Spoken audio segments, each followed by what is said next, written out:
All right, doors closed, so welcome to this panel on financing the digital and resilient European sky.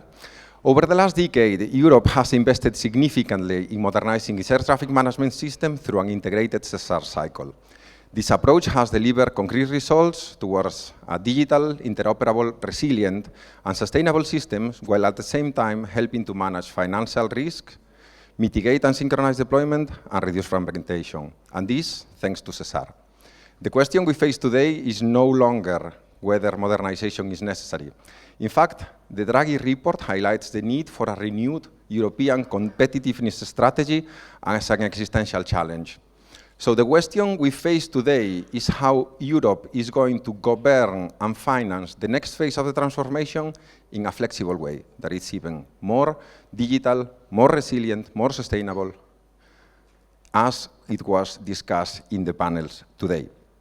This panel will discuss about that specific challenge, and for this it brings three essential perspectives into this quest. With us we have Flor Díaz-Pulido, the head of the Single European Sky and Director General for Mobility and Transport at the European Commission, the architects of the Single European Sky policy. Also we have Jörn Messner, the Vice President of Innovation and Tech Factory at Lufthansa, the largest airline group in Europe, bringing the essential perspective into this quest. Enrique Maurer, the Director General of Enaire, an ATM frontrunner and a key operational pillar. To the three of you, welcome.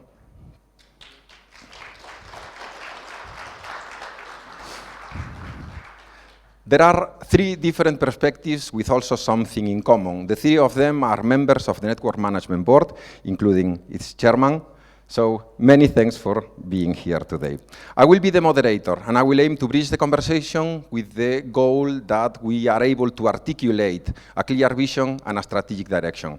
My name is Ramon Raposo, and I am the Synchronization and Coordination at the SESAR Deployment Manager, meaning that I am responsible for overseeing the overall implementation of the SESAR deployment program and the Common Project 1 regulation.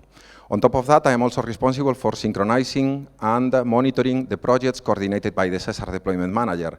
These projects have already delivered 3 billion euros of investments into ATM modernization, benefiting from a critical EU co-funding of 1.3 billion euros.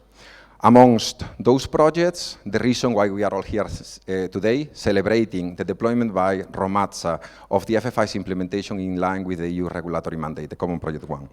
So, to drive the conversation, this panel will be divided into three different parts. Part one will be about the challenge. How do we balance cost efficiency with technological development? Then we will move into the lessons learned. I know that it was addressed in the previous panel, but I am sure that we will cover it deep, even in more depth today, which are, what have we learned after 10 years of EU funding support? And then the final block of this panel will be about the future. What does the future of SESAR require in terms of governance, funding, and stakeholder engagement? So having set the scene, let's start with the debate. In the first part, we start with the fact that achieving a resilient, digital and sustainable aviation infrastructure is a top priority, but it comes at a significant cost. According to the European ATM Master Plan, the investments required to fully realize the SESAR vision across the ECAC region amount between 2025 and 2050 to 25 billion euros. By 2035 alone, the investment surpasses 11 billion euros. On top of this, I am sure that our panelists will cover it also, the steady traffic growth continues to pose a challenge on the ATM system needs. We know that moving forward with a unified strategy is more effective than fragmented or unsynchronized approaches, because a coordinated effort helps to manage systemic costs by reducing redundancies and optimizing resource allocation, by creating cybersecurity, creating a unified defense against digital threats. We see the example of the SWIM public key infrastructure, and also the systemic costs by ensuring seamless interoperability across borders. So, having set the scene, let's get into the first question with Flor, if you allow me to start with you. How does the new regulatory framework with SES2+ contribute to a coordinated implementation of the ATM systems? Okay, Ramon is scaring me because he knows too much. And the way he set the scene is really impressive.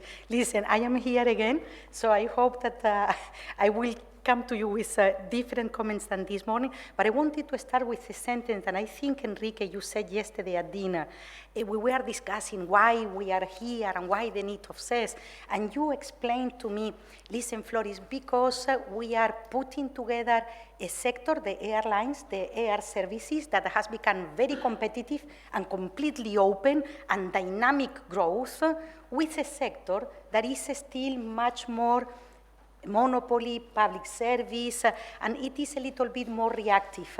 And this is the challenge we had at the beginning of this century, and this is still the challenge that we have together. How can we make sure that we, the INSPs, the ATM community, we can deliver the growth that the airlines are requesting from our side? And for that, what I understand in this 1 year that I have spent with you is that we need basically, I would say, two things: cross-cutting and cross-edge technology, which is exactly what SESAR program is bringing to us, and secondly, the willingness to let go some practices and some procedures that maybe were well-suited in the past, but they are not so well-suited any longer in the current situation where we are. And for this, what I have understood, again, is that we need two things. We need, first of all, the open mind, and I think all of us, we are into this, I won't say, the open-minded and the collaborative approach. And this is where I wanted to say that I feel in this room, and I feel every time that we sit together in the NMB and everything, that this collaborative approach is really working. And for this, if I may, there are two articles in SES2+ that I think they are bringing us in the right direction, and they are Article 46 and 47. My team has written them for me, so I tell you which are the two articles, that basically it is that we need another CP, because CP1 has been a success. We need something that keep allowing us to synchronize and deploy together. And the first one, I mean, this is Article 47. Article 46 is basically to bring together better the three phases of SESAR. So definition, development, and deployment. To be sure that from the lessons learned, that this time we will bring the three together to deliver as we need. And I think I have a final idea, Ramon, if you still allow me, is just one of the things that the first ideas that came to my mind when I took over in January was SES2+ has 3 legs. My point to you 1 year after is that we need to bring together these 3 legs. So CP2, RP5, and FIR. These are my 3 letters. This is as I see the future. 3 of them together so that we can, by a harmonized approach, deliver what we need. Back to you. Thank you, Flor. 3 important acronyms, and I took note. Please remember all Articles 46 and 47, right? So, Enrique, let me continue with you. From the point of view of the ANSP, which are your views regarding these ambition changes, the implementation feasibility constraints, and the economic proportionate? Okay, thank you very much, and good afternoon, everyone. And thank you, first of all, Rumatsa and all the Romanian guys for this invitation. For me, it's a privilege to be here also in this panel with this professional and friends. So thank you for that, and congratulations for the event. Yeah, it's clear that as service provider, Flor said before, and I prefer to use her words, because things are different. Things are different not only before COVID, and the resilience that we are talking about, and the challenge for the future is a different scenario from a few years ago. So NSPs in our sectors, we have to do different things, because if we are going to do the same things with this kind of traffic, we are talking about 2 digits of growth, especially in Southwest and also Southeast. And when we are talking about these kind of numbers and this kind of recovery after COVID, it's something that we have to use our best practices in order to do something different. And for me, SES2+, and the strategy we have in front of us, ATM Master Plan, we are fully convinced in the objectives and the strategic objectives that we have in the future. We have the Eurocontrol strategy also supporting that. We have the NMB priorities, and all these kind of things is to try to, as DFS said before this morning, in order to have a digital European sky. Why? Because it's clear that it's not enough. We need to pour more ARCODs, it's true, but also, but people also is not efficient. They have limits, this kind of amount of ARCODs. Also the training is limited. So we have to obtain more benefits about the investments. So I think this is no time to put investments funding without a clear benefits in front of us. Because at the end, we are working for our users, and the users need more capacity, more safety, more environment, and more efficiency. So we have to be careful, and also with the regulation. We have to use the regulation as a tool in order to have network benefits or common speeds for doing something, because regulation by itself is looking for something that we need to have a common target at common speed, common CONOPS, and common use, because if not, we are not going to create benefits from our investments. For me, the big challenge that we have in front of us is to try to convert, to create more capacity and safety, of course, but more capacity, not only putting more people, that is clear that we need more people, independent of the area, but also we need to obtain more benefits. This morning we were talking about data link, a lot of technologies, the new service delivery model. Why do we need a new service delivery model? Because we need more speed. But why do we need more speed? Because we need more capacity. So it's very important to try to put the focus in the benefits that we are going to obtain. And funding, of course, it's important because together we cannot support this kind of investment without help also to maintain our efficiency in fees. So it's funding also is there, and it's clear that we have to but for me, more than funding is to put the funding in the real needs. This morning we were talking about real timelines, real roadmap, and also the governance also with the industry is very important, because we are not in PowerPoint. So we need to convert benefits coming from the funding, because if not, we are creating frustration. Thank you, Enrique. There have been a lot of elements there, including the working for the users, which leads us perfectly into Jorn. Because Jorn, from the point of view of the airline, what are the biggest challenges in modernizing the European ATM system? Yeah, I think for us the biggest challenge, and for all of us, I think the biggest challenge is to fly our passengers to their destination and in a punctual way. So, and to achieve this, to deliver the best service for all the users, but especially also for the passengers, is that we need more harmonization in the European airspace.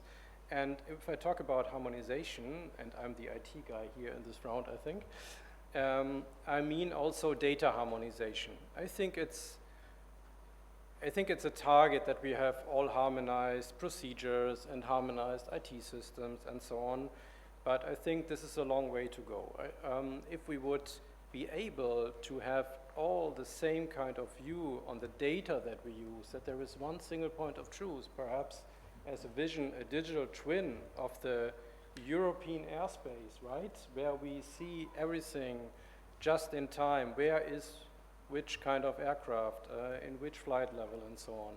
So where is which kind of ground equipment. So everything is harmonized. So I think this is one of the biggest challenge, and from my point of view, a very strong vision, and all what you mentioned is part of it to bring us to this vision. So harmonized data is, from my point of view, the biggest challenge.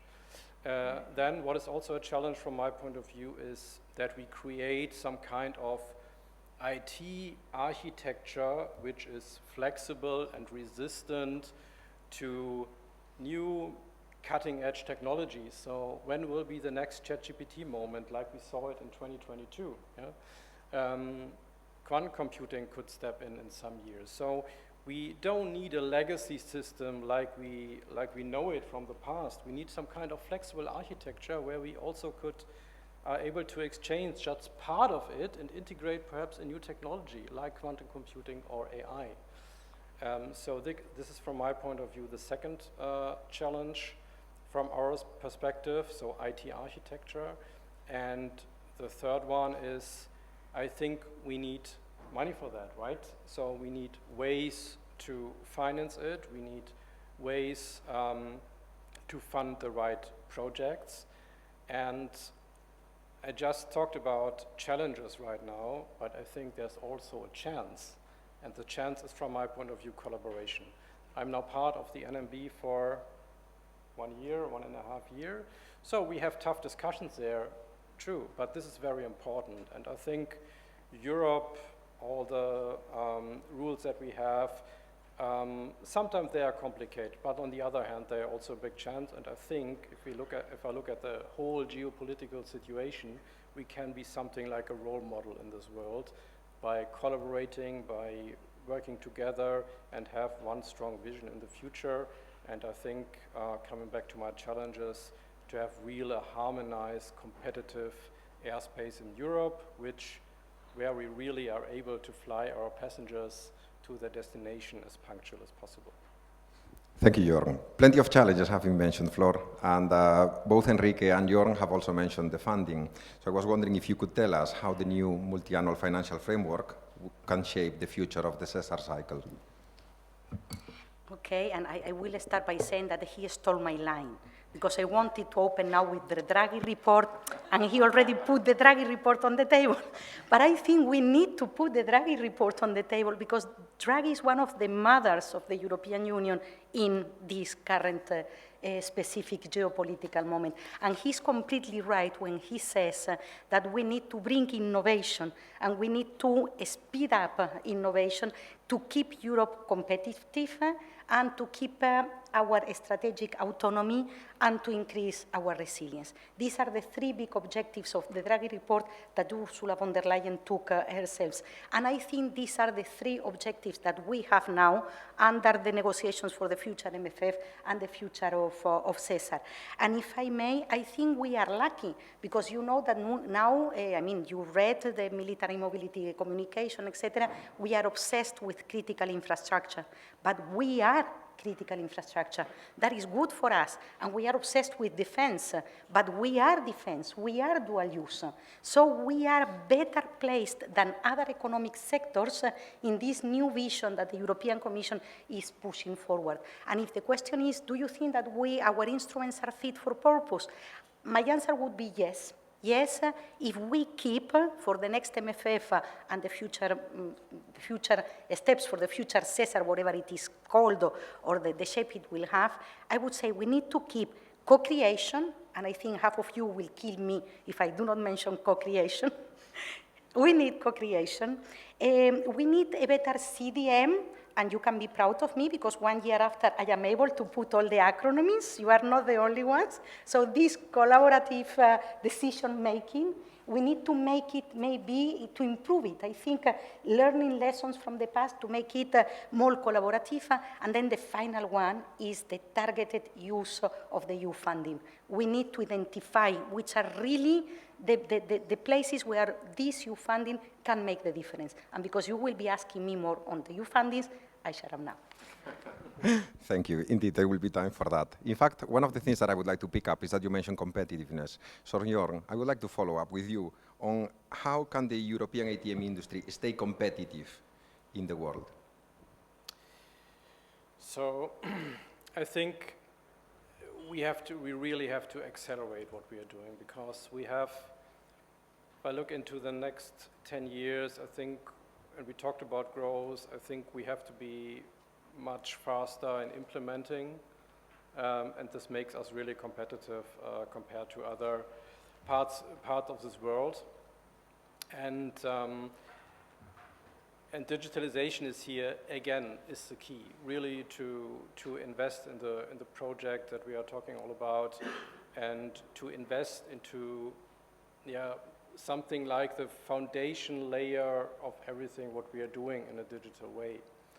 I don't know if someone of you knows the ARPANET. This is something where the US industry, so the universities, the defense sector, and I think also NASA invested in the 1960s, and out of that was created the internet, what we all use today. So, and this is also something what I think we need, and this was an investment in the foundation, that was an investment in a vision that everything has to be connected. And I think if we achieve this, that we really have a connected, collaborative, like CDM at the end, model here, and I think this is the only way we as Europe can be competitive in the future. So let's really invest in this foundations and in data. I think this is really essential. Let's invest. So, Enrique, I would like to follow up with you. Is it possible for the ATM industry to sustain these investments?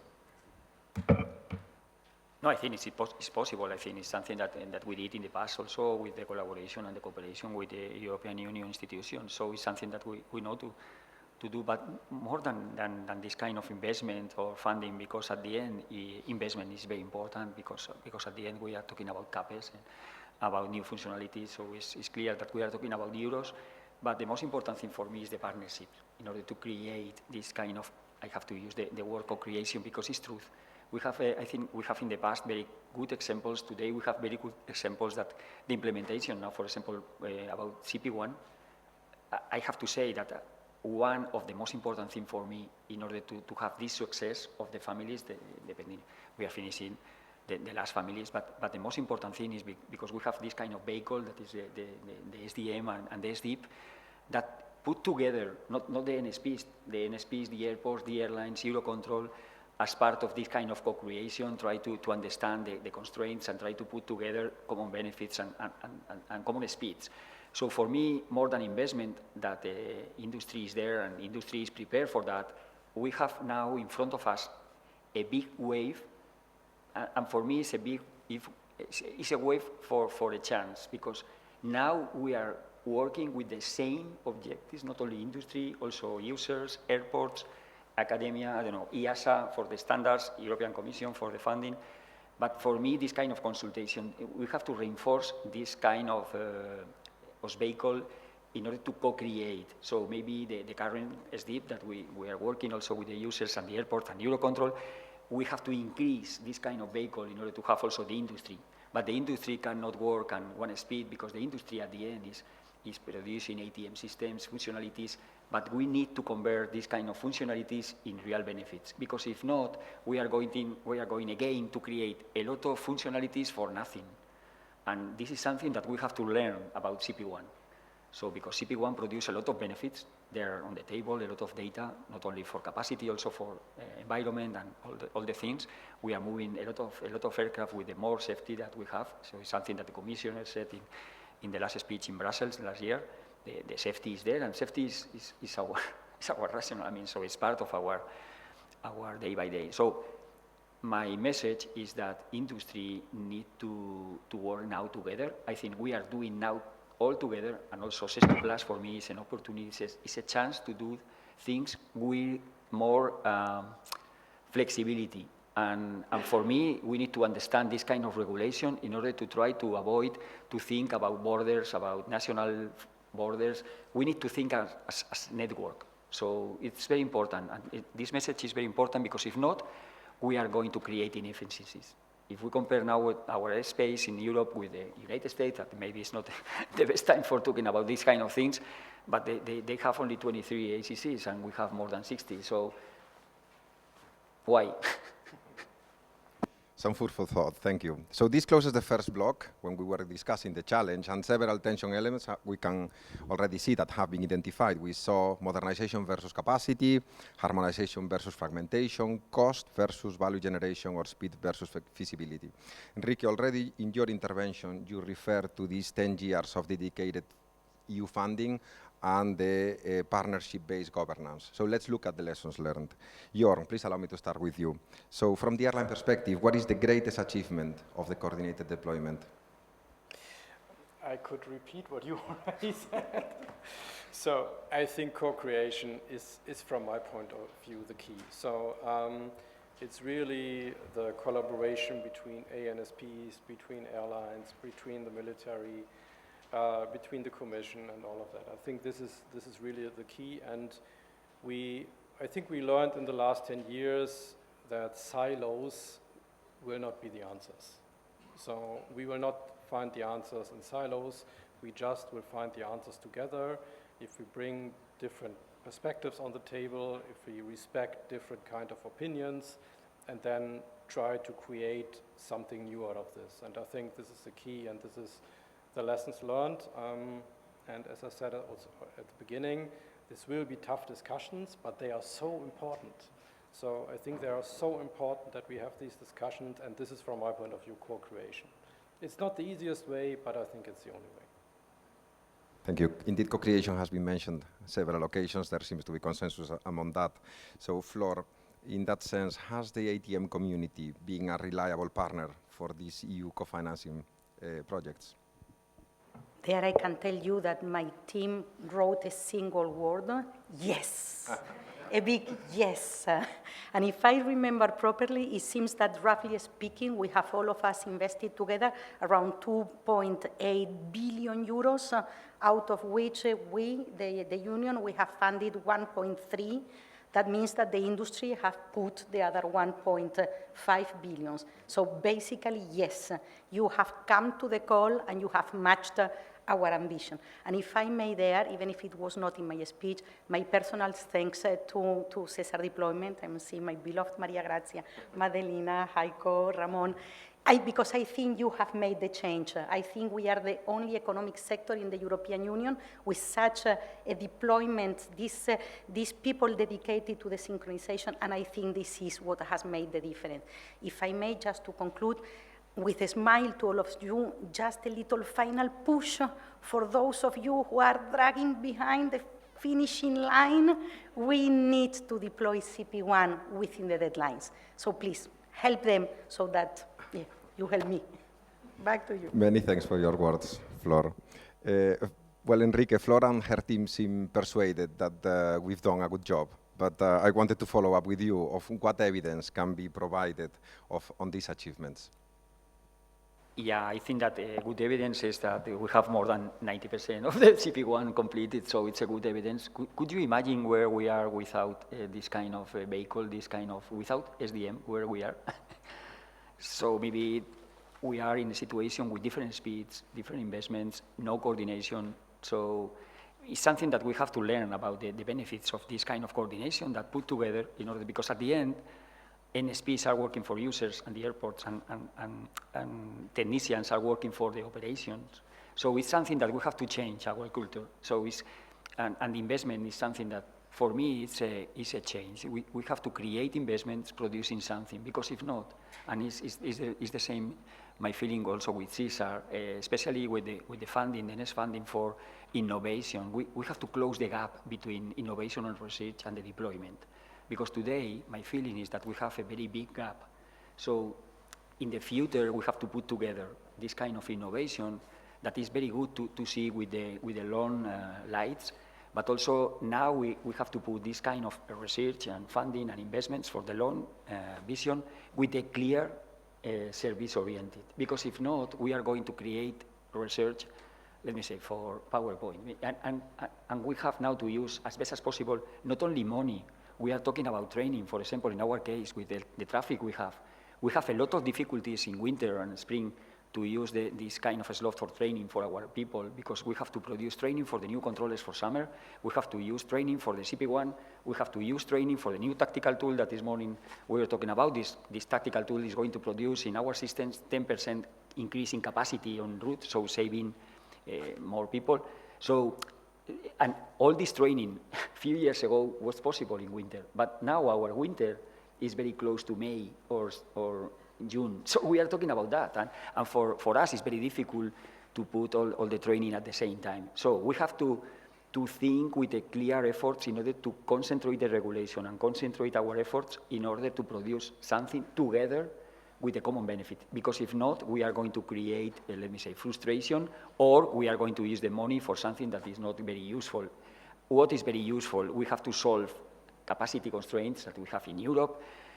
We have to reinforce safety. We have to work for more sustainability. We are talking about PBM, free route, flexible use of airspace.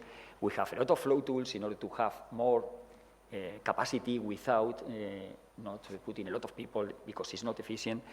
And also, it's very important, maybe you said in the introduction, we have to think also in the new performance planning, LP5, with this kind of flexibility. So because we are talking about 5 years with this kind of volatility, we need to create also a scenario that we can use this kind of performance scheme in order to have this kind of flexible, because if not, we cannot support this kind of investments or capacity or more people. So we can to create together, and the cooperation, again, the co-creation is also very important, because if not, we are going to create a lot of regulation without any sense, and the users need that they pay for the use for the services. So if you pay for something, you expect very good results. So my responsibility is to put the money and put the people in something that is going at the end to produce something benefit. So what is the best thing to do together? Indeed, and you also mentioned the importance of being realistic and pragmatical. So with the boots on the ground, because I have the feeling that we need to get into a bit more, even deeper into the details, into the operational details, Jorn, I would love to hear if you can give examples where the funding has made a difference. Mm-hmm. I can give you 2 examples, or to all of you for sure. The first one is ADSC EPP. So we plan to do a forward fit and also do a large-scale retrofit for it, and this would not be possible without funding. So, and this is from our point of view a key investment for trajectory-based operations in the future. And again, it's about data, right? So it's about having more data for the right people at the right time. So this is a very good example, and the other example is FFIs. So we are one of the early movers together with Romaza, and really happy to do that. And also without funding, it would not be possible. That would really be the kickoff that we needed and the investment that we needed to make our own business case viable. So these are really very good examples, and I think we need more of them. And sometimes we have to try out something and perhaps it will not work. And this is also good invested money sometimes, I think. And so I think this is really a success story, and these 2 examples show this very good. Thank you. Let's continue in the same line with you, Flor. Please, from your point of view, which are the main benefits of the synchronized implementation of the ATM technologies in Europe? Yeah, if I may, I am really looking forward this afternoon visit to Romaza and to see the FFIs that I must admit that I do not have a clue what it is. So this afternoon, all of you are going to teach me what exactly it means. But I am really looking forward to that visit. And I mean, I think we can separate the benefits in operational and non-operational, because first in operational, I think, because at the end of the day, you are not the user, is the passenger. And I think to decrease the delays that the passenger they suffer, this is what it is fundamental for all of us. And I think this is one of the added value of the synchronization and has been demonstrated. The second one, and for those who know me from previous life, I am obsessed with sustainability, and it is the fuel efficiency and the decrease in the CO2 and the non-CO2 emissions. And from what I've been reading, it seems that once CP1 will be fully implemented, 20% of the current inefficiencies in the ATM system will be eliminated. 20% is a lot. So let's dream forward and let's dream more for CP2. And if I may, on the non-operational, I spent part of my life in DG Grow, in industry. I come from a family, a small and medium enterprise, jobs and growth. Guys, we need to keep our jobs and our growth in the European Union and not in China and not in the United States. Be my guest, them as well. But we first, we first. And I think these are the non-operational added value that we cannot neglect. Thank you, Flor. Please, Enrique. Thank you for your comment, because with the benefits that we are talking about and about CP1 that we are talking about capacity, let me put one example about sustainability in our case, because I know my data, right? But with 15% more traffic than comparing with the COVID before, we save more than 1,017 kilometers, so 18 routings to the Earth, to the airlines with more traffic. So it's possible to reduce and to be more sustainable with this kind of traffic. Yes, it's possible. And this is possible coming from free route, from flexible use of airspace, from PBN implementations with the CDOs and CCOs. So it's possible to do things better. And for me, it's a clear message that CP1 was there, and we have a lot of benefits, not only for capacity. So thank you for putting in front of us also environment. That is very important. All right, thank you for your interventions, and I believe that we have talked a lot about the successes. So in brief, and to close this panel, Enrique, if you could tell us briefly which are the main areas of improvement, because now we need to look into the future. So to close on this bit, I would like to, in brief, hear from you on this matter. Yeah, no, for me it's important to close the gap between innovation, research, and deployment. So we have to think, it's wonderful to think about with the long lights. We are now preparing with, we have approved now our plan for 2030, so we are working with more people, with more techniques and operational side. But also it's important to put deployment, because if not, we are not going to create benefits, and we need benefits as soon as possible. The other thing for me is cooperation. For me, we cannot produce, we are talking about new service delivery model that is a completely change of our culture, of our ATM systems. So we need realistic roadmaps also together with the industry, but they need the same speed, because if not, we are going to create something in ground that on board is not possible or behind. So for me, co-creation is another challenge. And for me, resilience, but not talking about contingency. For me, resilience is the adaptation to this kind of change in the demand, this kind of volatility. In speed, we have to change and to be more flexible to this kind of rapid change of the demand. So we are talking about rostering, training, and this kind of thing. So we need another speed. So it's my view. Thank you, Enrique. So there seems to be consensus among the speakers that co-creation and coordinated deployment is no longer a regulatory theory, but a proven operational success.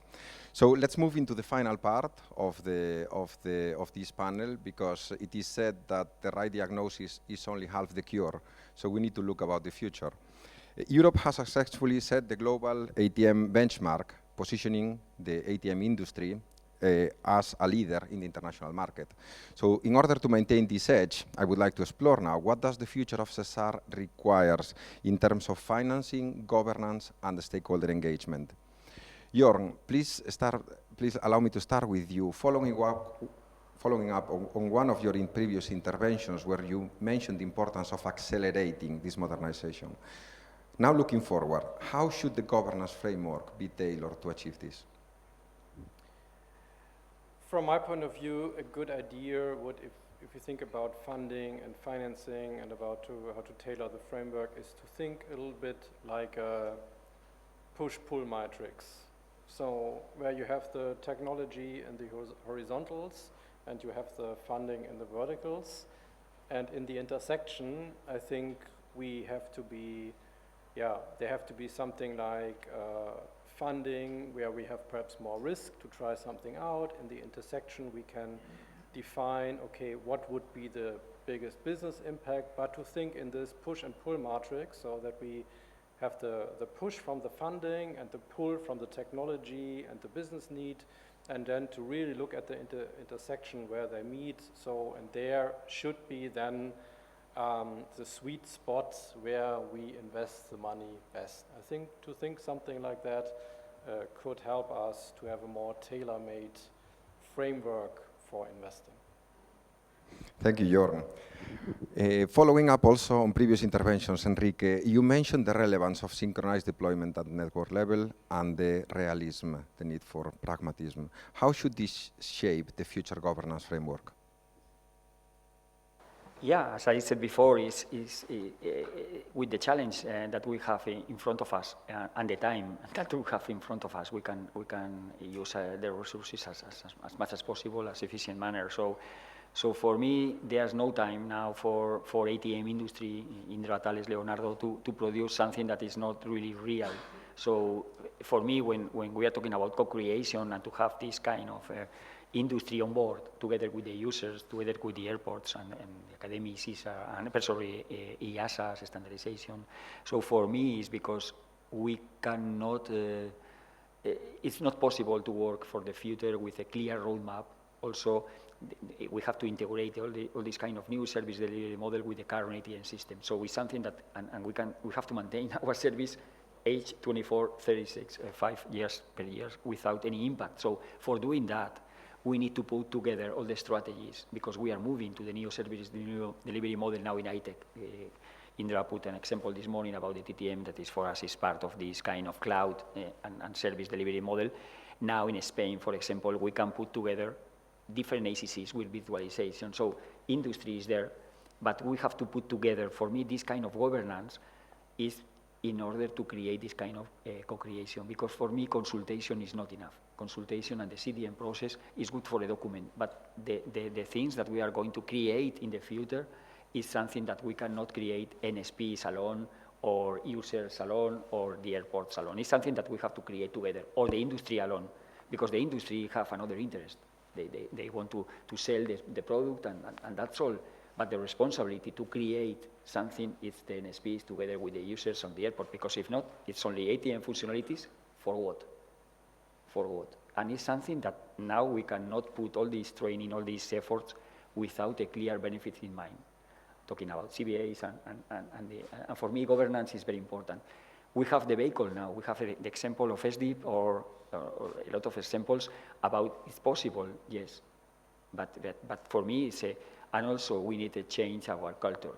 So especially in our side, for example, service providers, we have to work thinking about the users and not thinking about NSPs or investments. No, we have to think about the results, that our work is reducing delays, or is increasing capacity, or is safety. So for me, governance is essential. If not, for me, it's very difficult to create a new service delivery model with this kind of vehicle.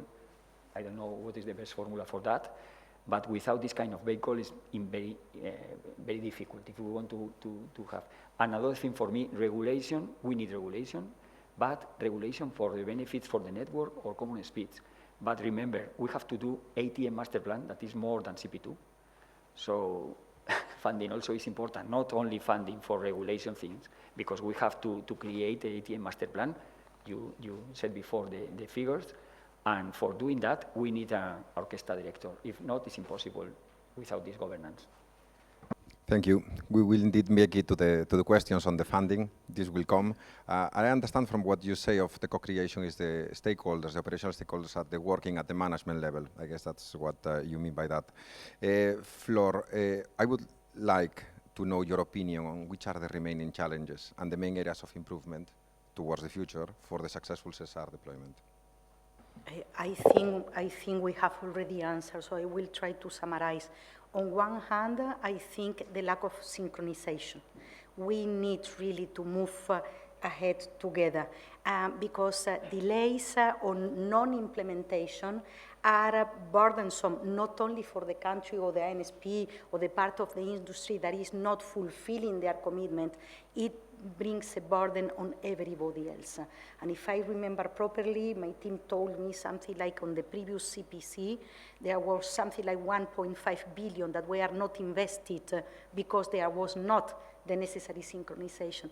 And that brings again to the collaboration that Enrique was mentioning. Indeed, we need collaboration not only at the network management, we need collaboration within the projects as well. The second challenge that notably my team, because I am still too young to say that this is my own opinion, but they seem to believe that we need to be pragmatic and really collaborative in the projects you put together and not do artificial linking.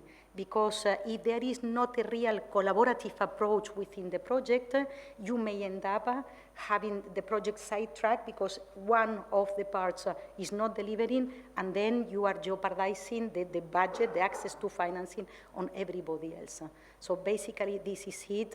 Let's try to avoid delays. Let's plan ahead as we need, and let's do it in a collaborative mode. So whatever project is put forward is a project for everybody, and not only for parts of it. More collaboration, thank you. And we discussed the governance, and to get the other side of the coin, which Enrique, you started already to enter into the financing part. So I would like to know or to ask, what is your opinion on the role that EU funding? You have already mentioned a few elements during your interventions, but I would like you to concentrate briefly on that challenge, the role of the EU funding to accelerate the modernization.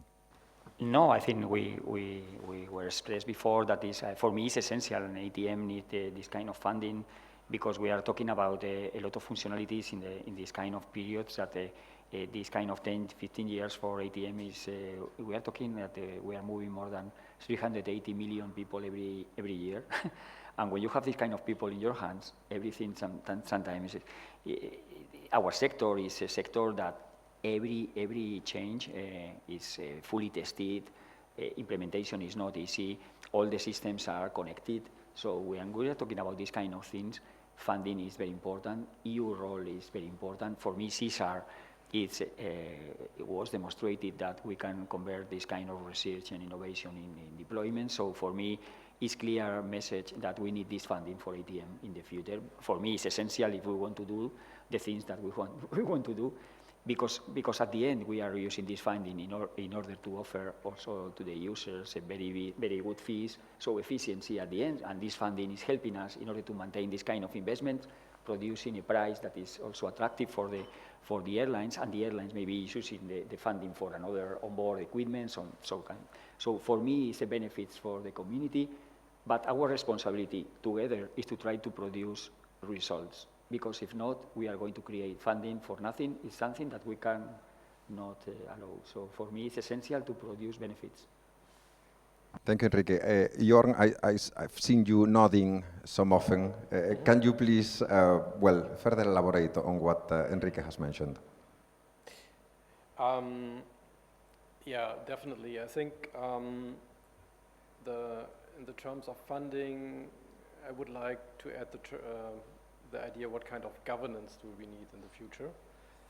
And based on that, what Enrique said, I think we need something like a culture-based governance, how I call it. So this means that on the one hand, it's built on transparency, on trust, on collaboration, everything what we mentioned. On the other hand, and this is more the governance part, then clear ownership, rules that we have, that we gave ourselves, and so that we are able to really allocate the funding to the right measures with results. So we need some kind of value, we need outcome. Mm-hmm. There should be a focus on that, so really outcome, not output. Yeah? So there's a difference from my point of view. So really focusing on that, but we need both. And I think we have to strengthen it to go into such kind of culture-based governance where we have both sides of it. Thank you. I think it's been very clear the position that the operational stakeholders are holding in this panel. So, Flor, I would like to close this final block with a final question to you. Is how EU funding continue to support the European ATM stakeholders and the system modernization in the future? Yeah, if I may, first of all, I see everything that they have done, and I will put more. Okay, but all their answers are my answer as well. But we know that we are in a different geopolitical moment than the one that we were at the beginning of the previous MFF, the one we are going through. So we need to be pragmatic and to understand where we are now. There will be a lot of money moving now into defense, and I mentioned before, I am optimistic by nature, so as I said before, I keep repeating, we are critical infrastructure, we are defense, we are dual use, we need to be intelligent in the way we go for that fund, but we need to understand at the same time that the funds may be not as big as they were before. So if I were you, or I think what we are trying to promote is, first of all, a targeted investment to really target where we are putting the European funds on urgent needs and on the areas where we know that we can mobilize the change.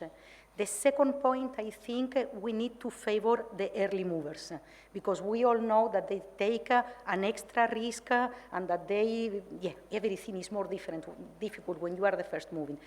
So to support the early movers. If I may, the third one will be to support the network manager infrastructure, because we need them so that all of you, the other 28, you can hook to that infrastructure. And if I may, my final plea would be a pragmatic planning. Planning in a way that we can deliver, so that we do not risk losing funds, because you know how rigid we are, and I think it is good, the transparent and the way we implement the funding. If you are late, you may lose the money. So we need to be pragmatic in the way we implement. And I think if we do all these four things, we are here to stay. I think ATM funding, the Commission will keep funding, and we will be driving innovation, driving competitiveness, and driving resilience. A message of optimism. Thank you. So I believe we have covered a lot of ground, and one of my main duties in my role as moderator is to stay myself on time and that we close in time.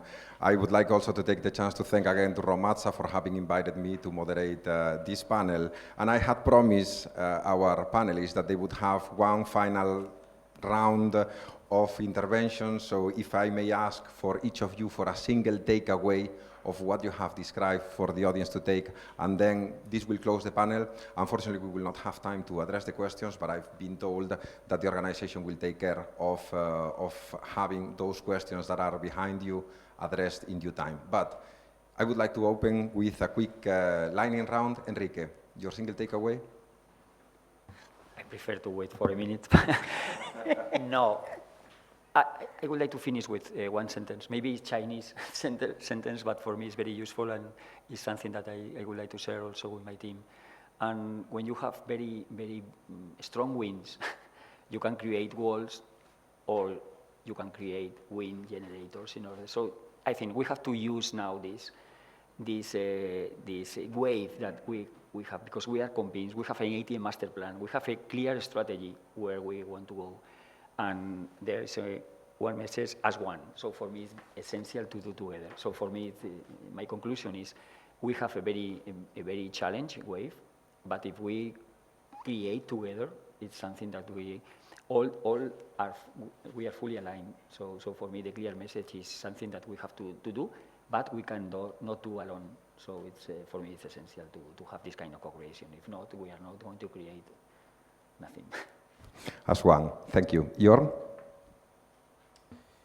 Yeah, let's try to make it very short and crisp. From my point of view, data and digitalization is the fuel to accelerate ourselves and to make us competitive. And we as airlines, and especially at Lufthansa, want to be part of the team and really play a key role at the table to bring this forward. Thank you. Flor? Listen, my team put together a very long and convoluted sentence of 56 words to answer to this one. I have tried to summarize it in 8. For me, it is lessons learned, challenges identified. Now let's focus the funding in the targeted needs so that we can deliver. Excellent. Excellent summary, thank you. So that was all about the panel. We have heard our speakers mentioning elements of importance, mainly partnerships, the work together, the co-creation with operational stakeholders at working and management level, the flexibility, the relevance of the coordinated and synchronized implementation, the importance of securing adequate support and assistance through EU funding. I would like to close with the initial question that I asked. I asked the question if it's possible for the ATM industry to sustain the investments required to preserve the European ATM position as a global leader.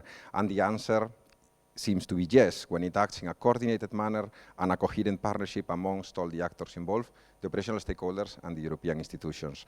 When I was preparing for this panel, I was told by a member, one person sitting here, that I was really lucky for the panelists that would be with me in the stage today, and I can only say that I agree. So please join me in thanking them for sharing their insights.